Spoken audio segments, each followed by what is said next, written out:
చిక్కడపల్లి వెంకటేశ్వర ఆలయం నుండి మరింత సమాచారం మా ప్రతినిధి హరిత అందిస్తారు. హరిత, భక్తుల సందడి ఎలా ఉంది? ఆలయ అధికారులు ఎటువంటి ఏర్పాట్లు చేశారు?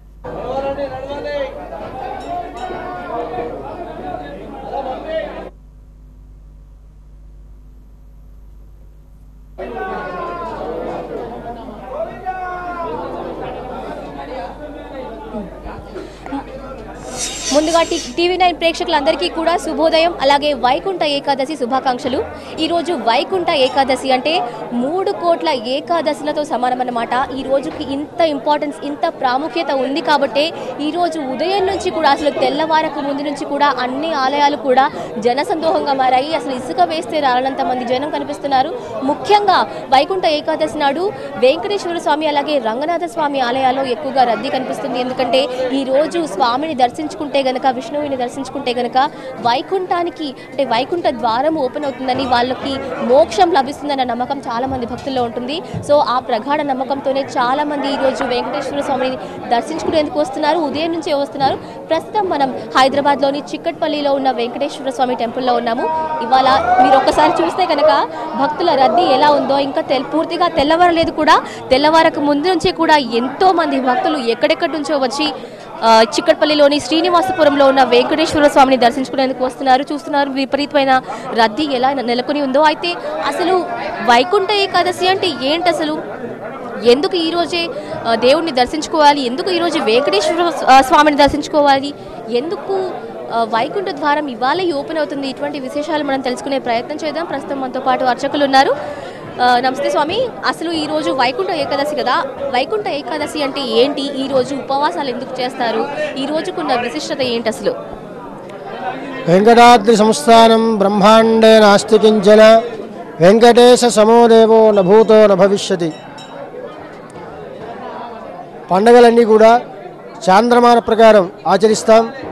కానీ ఈ ముక్కోటి ఏకాదశి మాత్రం సౌరమాన ప్రకారంగా, అంటే సూర్యుడు ధనుస్సంక్రమణం జరిగిన తరువాత వచ్చేటువంటి శుద్ధ ఏకాదశి రోజున ఈ ముక్కోటి ఏకాదశి అంటారు. దీనికి ముక్కోటి ఏకాదశి అని, వైకుంఠ ఏకాదశి అని, స్వర్గద్వార ఏకాదశి అని 3 రకాల పేర్లున్నాయి. ఒక్కొక్క దాని గురించి ముందుగా తెలుసుకున్నట్లయితే, స్వర్గద్వార ఏకాదశి అంటే దక్షిణాయనంలో చనిపోయిన వాళ్ళంతా కూడా ఈ ఉత్తరాయణంలో స్వర్గద్వారాలు తెరుచుకుంటాయి కాబట్టి వాళ్ళందరూ కూడా స్వర్గంలోకి వెళ్ళి అక్కడ ఉంటారు అనేటువంటి ఒక నమ్మిక. దీన్నే ముక్కోటి ఏకాదశి అంటే 3 కోట్ల మంది దేవతలంతా కూడా ఈ రోజున ఏకాదశి రోజున భూలోకానికి వచ్చారు కాబట్టి దీన్ని ముక్కోటి ఏకాదశి అని. వైకుంఠ ఏకాదశి అంటే మురా అనేటువంటి రాక్షసుణ్ణి సంహరించడానికి విష్ణుమూర్తి వైకుంఠం నుంచి ఈ రోజున కిందకి వచ్చి భూలోకానికి ఆ మురా అనేటువంటి రాక్షసుని సంహరించాడు కాబట్టి, మరి వైకుంఠం నుంచి దిగి వచ్చాడు కాబట్టి దీన్ని వైకుంఠ ఏకాదశి అని అంటారని. అసలు ఏకాదశి అంటే ఏమిటి, ఈ ఏకాదశికి ఆ పేరు ఎందుకు వచ్చింది అన్న విషయాన్ని తెలుసుకున్నట్లయితే మనకు ముందుగా అసలు పరమేశ్వరుడితో తపస్సు చేసి ఒక మురా అనేటువంటి రాక్షసుడు. అయితే ఇప్పుడు ఉపవాసాలు చేస్తారు కదా ఈరోజు చాలా మంది కూడా, అసలు అన్నం ముట్టుకోరు. దానికి కారణం ఏమిటంటారు? ఉపవాసాలు ఎందుకు చేస్తారు? ఆ కథ చెబుతున్నాను. మురా అనేటువంటి రాక్షసుడిని సంహరించడానికి మురా అనేటువంటి రాక్షసుడు మరి శివుడి గురించి తపస్సు చేస్తాడు. ఆయన అనేక కాలాలు సంవత్సరాలు తపస్సు చేసిన తర్వాత మరణం లేకుండా ఆయన వరం పొందుతాడు శివుడి దగ్గర. ఆ విధంగా మరణం పొందిన తర్వాత అందరి దగ్గర కూడా, అందరి మీద కూడా మరి పెత్తనం చేస్తూ అందరినీ కూడా ఏడిపిస్తూ ఉంటాడు రాక్షసుడు. ఆ విధంగా ఉండేటప్పటికీ విష్ణుమూర్తిని బ్రహ్మదేవుడు అంతా కూడా కలిసి శివుడి దగ్గరికి వచ్చి, నాయన చావు లేకుండా వరం ఇచ్చావు, అది చాలా ఉపద్రవాన్ని తెస్తుంది, మరణ నువ్వే ఇయ్యి అని చెప్పి కిందకి పంపిస్తారు ఆయన్ని. వెళ్ళి శివుడు ఆ మురడి దగ్గరికి వెళ్ళి ఆ రాక్షసుడి దగ్గరికి, నాయనా నీకు మరి తల్లి తండ్రి లేనటువంటి ఒక అమ్మాయి చేత నీవు సంహరించబడతావు, అటువంటి వరాన్ని నీకు ఇస్తున్నాను అని చెప్పి ఆయన కిందకి వస్తాడు. వచ్చి అన్ని చోట్ల కూడా తిరుగుతుండేటప్పటికల్లా ఈ రోజున మరి ఈ రాక్షసులు ఈ దేవతని మరి స్వర్గాన్ని, కైలాసాన్ని, విష్ణులోకాన్ని వదిలేసేసి మరి ఉసిరి చెట్టు త్వరలో దాక్కుంటారు. అదే సంకల్పంతో పుట్టింది ఒక అమ్మాయి.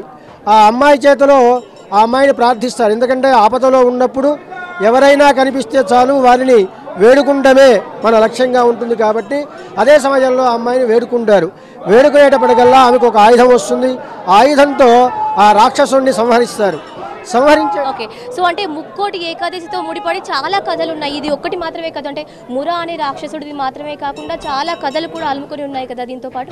అలాగే ఇప్పుడు చిక్కటపల్లి వెంకటేశ్వర స్వామి టెంపుల్లో మాత్రమే కాకుండా అన్ని ఆలయాల్లో కూడా ఇవాళ చాలా ప్రత్యేక పూజలు జరుగుతుంటాయి. అయితే ఈ గుడిలో ఎటువంటి ప్రత్యేక ప్రార్థనలు నిర్వహిస్తున్నారో తెలుసుకునే ప్రయత్నం చేద్దాం. ఇటువంటి ఇవాళ ఏం ప్రార్థనలు ప్రత్యేకంగా యజ్ఞాలు హోమాలు ఏమైనా నిర్వహిస్తున్నారు? ఇవాళ వైకుంఠ ఏకాదశి రోజు స్వామివారికి మొదటిగా స్పెషల్ అభిషేకం చేస్తున్నాయి. ఇక్కడ ఆలయ వ్యవస్థాపక వంశీయులు వారు రాజేంద్రనాథ్ గారు వాళ్ళు మొదటి అభిషేకంలో పాల్గొంటారు. ఇక్కడ ఆచారం అది.